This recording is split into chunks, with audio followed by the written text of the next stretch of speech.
Hey everybody, I want to thank you for joining another episode of My Retired Life in Japan. I'm Marco, and here I am in downtown Tokyo, Tokyo Station to be exact.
Keep in mind that in addition to Tokyo being the largest city in Japan and in the world, it is also the nation's capital. Japan is a parliamentary democracy with a constitutional monarchy. The Emperor of Japan is a symbolic figurehead with no political power. The role of the emperor is largely ceremonial and cultural and involves representing the unity of the Japanese people and promoting traditional Japanese values and customs. The Prime Minister is the head of the government and chosen by the Diet members. The Prime Minister serves as head of the executive branch. The Prime Minister leads the cabinet, which consists of the heads of various government ministries and agencies. The cabinet is responsible for making policy decisions and implementing laws. The National Diet consists of two chambers, the House of Representatives, which has 465 members, and the House of Councillors, which has 248 members. There are a number of political parties in Japan, but the two largest are the Liberal Democratic Party, LDP, and the Democratic Party of Japan, DPJ. The LDP has traditionally been the dominant party in Japan politics and has held the power for most of the post-World War II period. The DPJ, on the other hand, has emerged as a major force in recent years and briefly held power from 2009 to 2012. When it comes to the House of Representatives, the Liberal Democratic Party controls the majority with 260 out of the 465 members. The All Others represents the second largest pool of members, 108, and the Democratic Party of Japan, 97 seats.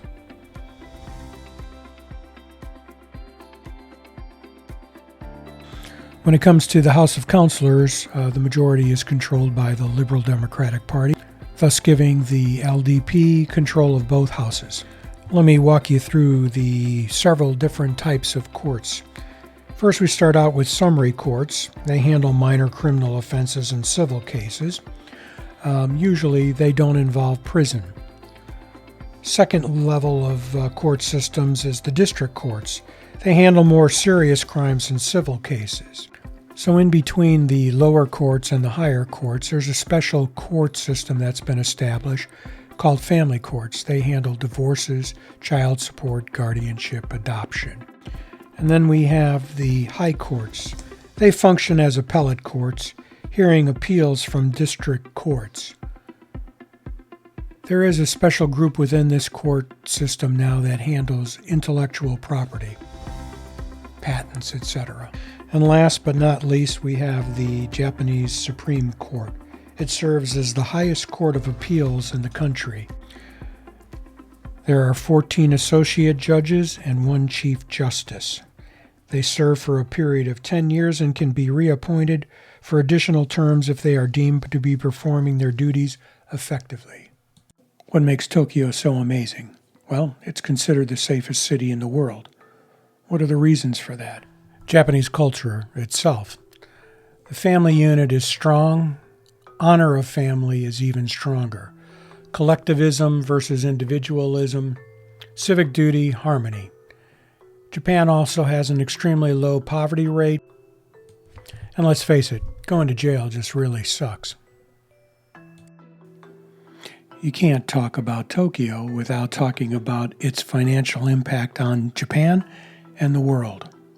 As many of you may know, Japan plays the role of the third largest world economy. Japan manages a $5 trillion GDP. It's a well-regulated banking system, and its market cap of its corporations is over $6 trillion. And most importantly, the Bank of Japan plays a major role in managing Japan's exchange rates around the globe. If we break down the industrial segment, which is over $1 trillion, the industrial segment is led by heavy industry, which represents 44% of the business. When we say heavy industry, this is where Japan really dominates: machine tooling, industrial machinery, shipbuilding. And you can see the rest of the markets from automotive on down. Over the past 60-some years, Japan has experienced a phenomenal GDP growth. Japan experienced phenomenal growth from the late 1980s until the mid-2010s, doubling the GDP from 3.5 trillion to 6.3 trillion.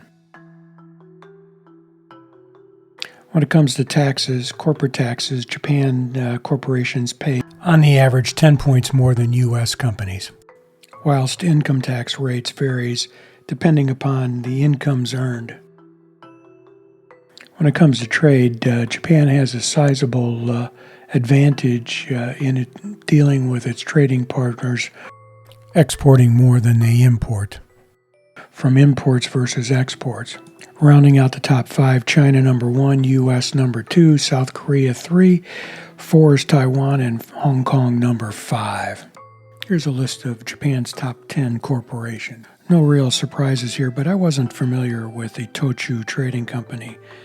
Looking at the background of Itochu Trading Company, I was a little surprised to see that Berkshire Hathaway had a 6% stake in the organization. Other companies in their portfolio include Family Mart, which is a very large convenience chain in Japan, Isuzu Motor Sales, Suzuki Motor Sales, amazing lineup. Having worked my career in the electronics industry, I wanted to see what the market cap value and who were the top 10 leaders in Japan. I was pleased to see the company I'd started my career with in the number 9 slot.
The Japanese culture has long been renowned for its emphasis on respect, which is embedded in its language, customs, and social practices.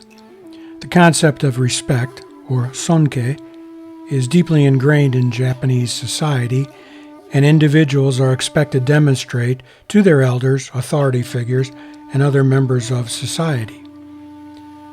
This culture of respect has contributed to Japan's social cohesion, stability, and economic success, as it promotes harmonious relationships, teamwork, and a sense of social responsibility.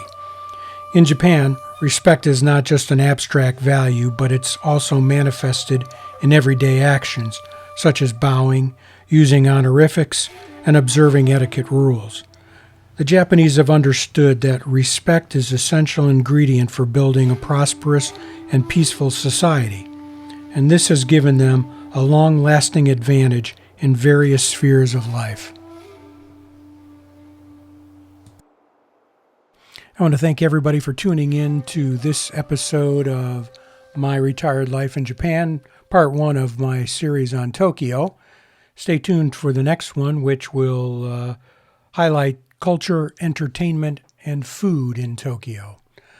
And before I forget, quick shout out to my friends in the Quad Cities on Moline's recent Illinois men's basketball Class 4A state championship. Kudos, guys. And to all my friends from Bennett Academy, better luck next year. You did good. And while we're on the subject of likes, after this video, it would mean a lot to me if you would click the like button, and if you haven't subscribed yet, please do so. It gives me that motivation to keep on chugging away. And as always, be healthy, stay safe, and contact an old friend you haven't spoken to in a while. Until next time, adios.